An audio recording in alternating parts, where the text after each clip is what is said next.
Hello friends, welcome back to our channel Padhle with sure. तो आज की इस वीडियो में हम लोग पढ़ेंगे क्लास 6 हिस्ट्री चैप्टर 9। तो आप सभी को याद होगा, इसके पहले वाले वीडियो में हम लोगों ने द पल्लवास, चालुक्यास एंड फुलक्षिन प्रशस्ति के पहले वाले सारे टॉपिक कंप्लीट कर लिए थे। आज की इस वीडियो से हम लोगों को ये टॉपिक स्टार्ट करना है, तो चलिए शुरू करते हैं। The Pallavas and Chalukyas were the most important ruling dynasties in South India during this period. The kingdom of the Pallavas spread from the region from the region around their capital Kanchipuram to the Kaveri Delta, while that of the Chalukyas was centered around the Raichur Doab between the rivers Krishna and Tungabhadra.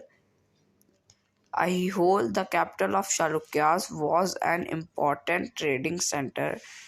It developed as a religious center with a number of temples. The Pallavas and Chalukyas frequently raided one another's lands, especially attacking the capital cities, which were prosperous towns. The best known Chalukyas ruler was Fulakshin II. We know about him from a Prashasti composed by his court poet Ravi Kirti. This tells us about his ancestors who are traced back through 4 generations from father to son. Fulakshin evidently got the kingdom from his uncle. तो क्या होता है friends, तो ये जो पल्लवास और चालुक्यास हैं बहुत इंपॉर्टेंट रूलिंग डायनेस्टी होती है कहाँ की, साउथ इंडिया की ड्यूरिंग दिस पीरियड। इस पीरियड में जो पल्लवास और चालुक्यास हैं ये साउथ की बहुत ही इम्पोर्टेंट डायनेस्टी होती है। तो जो किंगडम है पल्लवास का वो पूरे रीजन में क्या स्प्रेड हुआ, और जो इनकी कैपिटल थी वो कौन सी थी, कंचीपुरम थी, जो कि कावेरी डेल्टा के पास थी। और जो चालुक्यास है वो रायचूर डोब के पास रहते थे, और ये बिटवीन कृष्णा एंड तुंगभद्र नदी के बीच में क्या रायचूर डोब था, जहाँ पे चालुक्यास डायनेस्टी थी। अहियोल जो है वो कैपिटल थी, वो राजधानी थी चालुक्यास की, जो कि बहुत ही इम्पोर्टेंट ट्रेडिंग सेंटर था। यहाँ पे इन्होंने रिलीजियस सेंटर डेवलप करे, और काफ़ी इसी के साथ बहुत ही ज़्यादा नंबर ऑफ टेम्पल को भी क्या इन्होंने यहाँ पे बनाया। तो जो पल्लवास और चालुक्यास है इन्होंने फ्रीक्वेंटली रेड यानी कि जल्दी जल्दी में हर जगह रेड मारी, मतलब कि हर जगह लड़ाई करी, हमला किया, दूसरे की लैंडों में अटैक करा, उनकी कैपिटल सिटीज़ में अटैक करा, और काफ़ी सारे टाउन्स में अटैक करा। और जो चालुक्यास हैं वो चालुक्यास जाने जाते हैं अपने बहुत ही ज़्यादा इम्पोर्टेंट और फेमस रूलर जिसका नाम फुलक्षिन सेकंड है उनके वजह से। ये इसलिए फेमस थे क्योंकि ये अपनी प्रशस्ति की वजह से फेमस थे, और इनके जो फुलक्षिन के जो कवि हैं वो है रवि कीर्ति, जिन्होंने इनकी प्रशस्ति लिखी है। वो इनके एंसेस्टर्स के बारे में बताते हैं, इनके 4 जनरेशन चार पुरखों के बारे में बताते हैं, 4 पीढ़ी के बारे में बताते हैं, और फादर टू सन यानी पिता से लेकर पुत्र तक सारी चीज़ें बताते हैं। और जो बताया जाता है कि जो फुलक्षिन है वो अगर सबूतों की माने एविडेंटली, तो जो फुलक्षिन को जितना जो भी किंगडम मिला, राज्य मिला, वो सब उनके अंकल से उनको क्या मिला। According to Ravi Kirti, he led expeditions along both the west and the east coast. Besides, he checked the advance of Harsha. There is an interesting play of words in the poem. Harsha means happiness. The poet says that after this defeat, Harsha was no longer Harsha. Pulakshin also attacked the Pallava kingdom, Pallava king, who took shelter behind the walls of Kanchipuram. But the Chalukyas' victory was short lived.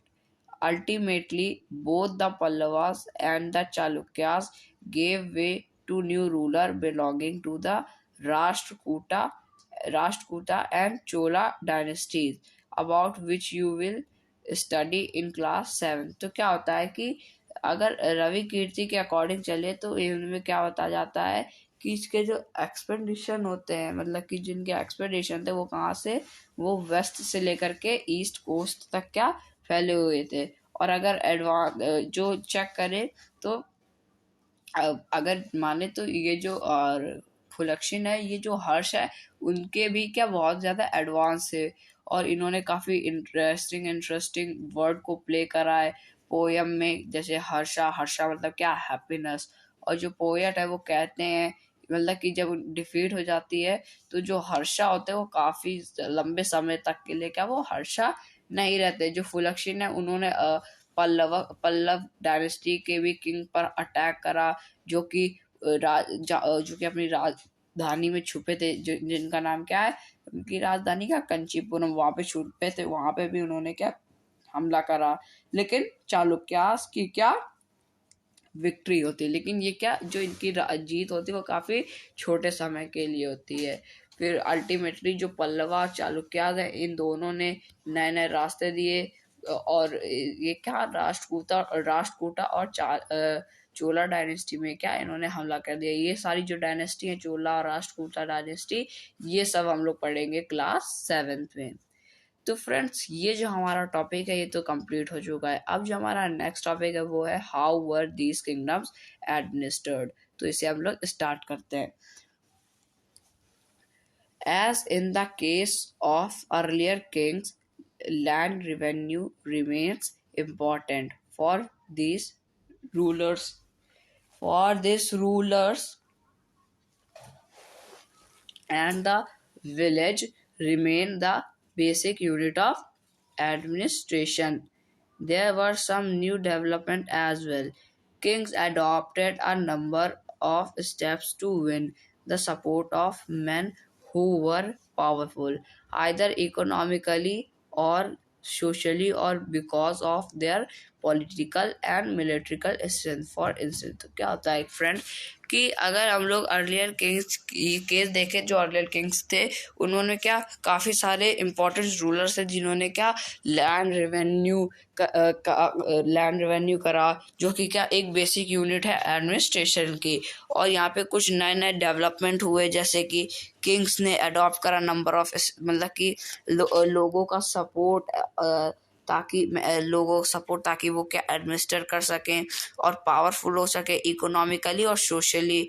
और ऐसा इसलिए ताकि और इसलिए भी जो उनकी political और मिलिट्री स्ट्रेंथ भी बढ़ सके। तो इसके कुछ पॉइंट्स है, जैसे कि some important administrative post were now hereditary. This means that sons succeed father to this post. For example, the poet Harisena was a Mahadanda Nayaka or chief judicial officer like his father. तो इसमें क्या कहा जाता है कि जैसे कुछ administrative post है तो उसमें क्या होता है कि उनके फादर उस पोस्ट में थे तो उनके जो बच्चे हैं वो भी क्या उसी में आ जाएंगे। तो जैसे एग्जाम्पल है हरिसेन का, तो हरिसेन क्या थे, एक महादंड नायका थे, जो कि क्या चीफ जुडिशियल ऑफिसर, जो कि इनके पापा थे, फादर थे, तो वही पोस्ट इनको भी मिल गई। तो ये फर्स्ट पॉइंट हुआ। Second point, sometimes one person held many offices. For instance, besides being a Mahadanda Nayaka, Harishen was a Kumar Amatya, meaning an important minister, and a Sandhi vigrahika meaning a minister of war and peace. तो क्या होता था कि कभी कभी क्या होता था कि एक ही पर्सन को काफ़ी सारे गृह मंत्रालय दे दिए जाते थे, काफ़ी सारा ऑफिस का काम दे दिया जाता था। जैसे कि हरिसेन एक महादंड नायका भी थे, साथ ही में वो कुमार आमित्य भी थे। कुमार आमित्य मतलब कि इसका एक मतलब होता है एक इम्पोर्टेंट मिनिस्टर, और साथ ही साथ वो संधि विग्रहिका भी थे, जिसका मतलब होता है meaning minister of war and peace, यानी कि लड़ाई झगड़े और पीस से रिलेटेड ये मिनिस्टर भी थे। यानी इनको तीन तीन मिनिस्ट्रीज दे रखी थी। फिर तीसरा पॉइंट क्या है हमारा, besides important man probably had a say in local administration, this includes the nagara shreshthi or chief bankers or merchants of the city. The Sarthwaha or leader of the merchant caravans, the Prathama Kulika or the chief craftsman and the head of the कायास्थास और scribes. तो क्या कहते हैं कि ये जो important man हैं इनको लोकल एडमिनिस्ट्रेशन कहा जाना चाहिए, और इनमें इंक्लूड करना चाहिए नगर श्रेष्ठी और चीफ बैंकर या फिर मर्चेंट सिटी। तो इसमें जो सार्थवाहा होते हैं और जो लीडर होते हैं मर्चेंट कैरावंस के, उनको क्या प्रथमा कुलिका कहा जाता था। इसका मतलब चीफ क्राफ्टमैन, जो कि इनके हेड होते थे कायस्थास और scribes. These policies were reasonably effective, but sooner or later some of these powerful men grew strong enough to set up independent kingdoms. तो ये जो सारी पॉलिसीज है ये सारी बहुत ही इफेक्टिव हुई धीरे धीरे, लेकिन बाद में कुछ पावरफुल लोग आए जिन्होंने क्या इनको सब खत्म कर दिया और एक स्ट्रॉन्ग और एक इनफ इंडिपेंडेंट किंगडम खुद ही बना दिया। तो फ्रेंड्स ये जो हमारा टॉपिक है ये तो कंप्लीट हो चुका है। अब जो हमारा नेक्स्ट टॉपिक है वो है a new kind of army, तो वो हम लोग स्टार्ट करेंगे नेक्स्ट वीडियो से। आज की इस वीडियो में इतना ही, मिलेंगे नेक्स्ट वीडियो में नेक्स्ट टॉपिक के साथ। तब तक के लिए थैंक यू वेरी मच।